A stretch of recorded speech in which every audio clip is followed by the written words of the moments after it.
Olá, Kaique. Obrigada pela pergunta tão boa. Então, o Kaique, um amigo nosso daqui do canal, fez uma pergunta e eu vou repeti-la aqui para todo mundo ouvir e eu poder respondê-lo.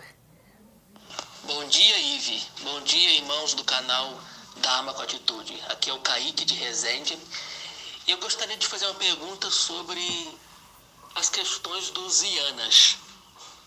O que é o Hinayana, Mahayana, Vajrayana e algumas correntes budistas chinesas, como a Tendai e as japonesas de Nichiren, elas falam de um caminho chamado Ekayana, veículo único. Poderia nos explicar um pouco sobre os yanas ensinados pelo Buda Shakyamuni? Muito obrigado. Paz profunda a todos. Então, Kaique, vamos lá. Yana, em sânscrito quer dizer veículo, né? Então, nós temos, dentro do budismo, se fala em 3 veículos, até a libertação final. Hinayana, veículo pequeno.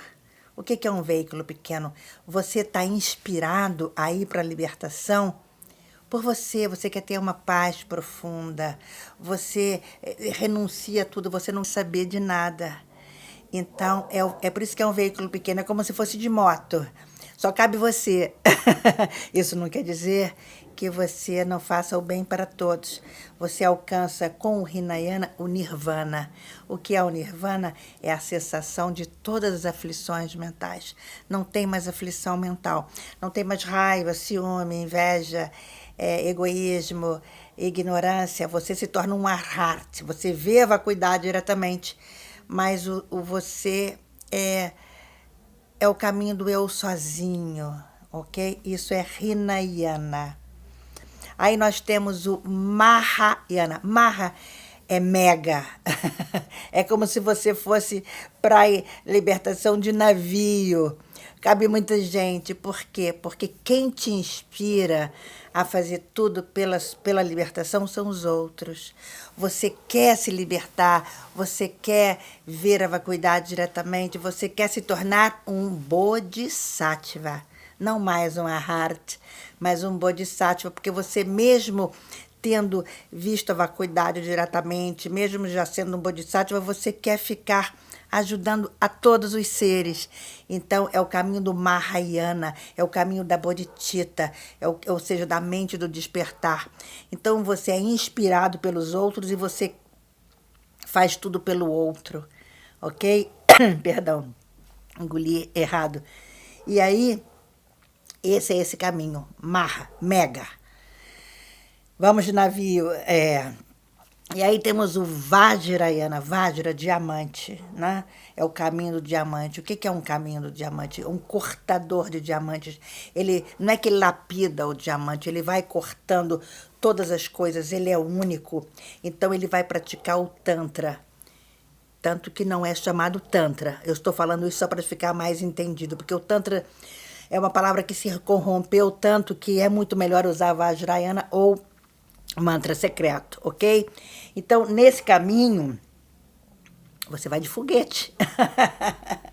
Por que você vai de foguete? Porque ele é nuclear.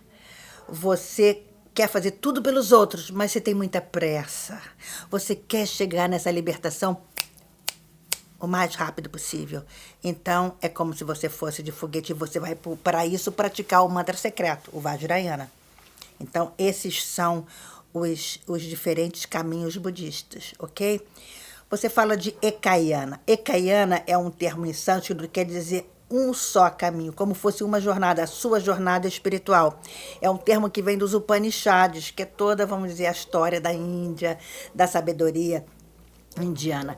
E ele tem considerado 2 patriarcas, que muita gente diz que é lenda. O Osho sempre falou muito tanto de um quanto do outro. Existem livros e livros sobre Bodhidharma e sobre Mahakashyapa. Mas Ekayana quer dizer uma jornada, um só caminho. Ou seja, você se fia, você acredita na sua própria natureza búdica, você não se fia nas escrituras, você não se fia, você olha para dentro e com isso você vê toda a jornada acreditando na sua natureza búdica como exemplo. Então eu vou falar um pouquinho dos dois rapidamente, porque Bodhidharma foi o fundador do Zen budismo. Ele foi um mestre indiano. Dizem que tinha lindos olhos azuis, mas a pele muito escura, os cabelos desgrenhados imenso, mas era um grande sábio. E ele foi pelo caminho da meditação, mas ele prometeu sempre meditar, sempre sem cessar. E chegava na noite, ele já não conseguia mais manter os olhos dele, quando ficava semicerra para poder meditar, os olhos dele ficavam muito pesados e ele não estava mais conseguindo vencer o torpor. O que ele faz? Ele pega as pálpebras e corta. É. E joga as pálpebras na terra. Então ele mantém sempre os olhos abertos, ou seja, ele não dormiria mais, no sentido de não se distrair mais, não é nem adormecer, é não se distrair, é essa a analogia. E aonde ele joga as pálpebras, dali nasce o chá, tá? Então o chá é a bebida do meditador, é o que nos mantém alerta. E ele foi quem fundou o Chen, que é o budismo desse tipo que eu estou falando, que veio dar lugar ao Chanchen Zen budismo pela China, ok? Esse é Bodhidharma, tá? Que é uma história maravilhosa e é o caminho da meditação, é o caminho da jornada única. Toda a sua vida é em pró da sua libertação. É a sua carreira espiritual. Desde que você nasce, você é um grande meditador sempre. Então, essa é a história de Bodhidharma, o patriarca fundador do Chan. E ele é comparado também ao fundador do Kung Fu.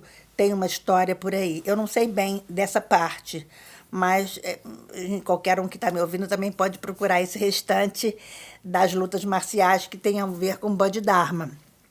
Já o Mahakashyapa, que é outro da Índia, né? Ele, quando o Buda fazia os discursos, e teve uma época que o Buda chegou para uma das vezes o Buda chegou para fazer o discurso e ele ficou parado olhando para todo mundo. 10 minutos, todo mundo esperando. Meia hora. As pessoas já começaram a ficar inquietas. O que está acontecendo com o Buda? Bom, é o discurso do silêncio. 1 hora. O Buda continuava na mesma. 2 horas. Tudo igual. Quando tinha passado 3 horas, que já tinha uma agonia na plateia, nos ouvintes, Mahakashyapa soltou uma gargalhada. É assim que nem eu estou fazendo.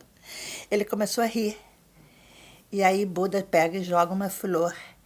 Ou seja, Mahakashyapa tinha entendido, até eu respondi agora há pouco para o Enio, da natureza da mente, que é uma natureza de praticar o contentamento. Né? Às vezes não tem mais palavras, às vezes não tem mais o que dizer, está tudo dito. A gente tem que olhar para dentro e a gente tem que ter muito compromisso com tudo, mas não tem que ser sério para com a vida, sério para com a prática. Nós temos que ter um bom humor. Então, o Buda diz que Mahakashyapa foi o que tinha entendido. Então, Mahakashyapa é considerado por muitos o fundador do Zen budismo, né? Mas tem essas duas vertentes, tanto de Bodhidharma quanto de Mahakashyapa. Tem gente que só fala Kashyapa, tem gente que fala Mahakashyapa, mas isso quer dizer um único caminho. Ekayana, Eka é um, tá? Então é a vida inteira para o caminho espiritual. Não tem outro tipo de distração, não tem outro tipo de fazer alguma outra coisa, de trabalhar em alguma coisa que não seja desde que nascer até conseguir nessa única estrada, a estrada da libertação.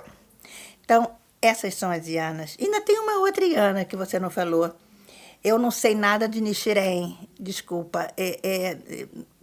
eu peço desculpa, mas eu não, realmente eu não vou falar de alguma coisa que eu não conheço.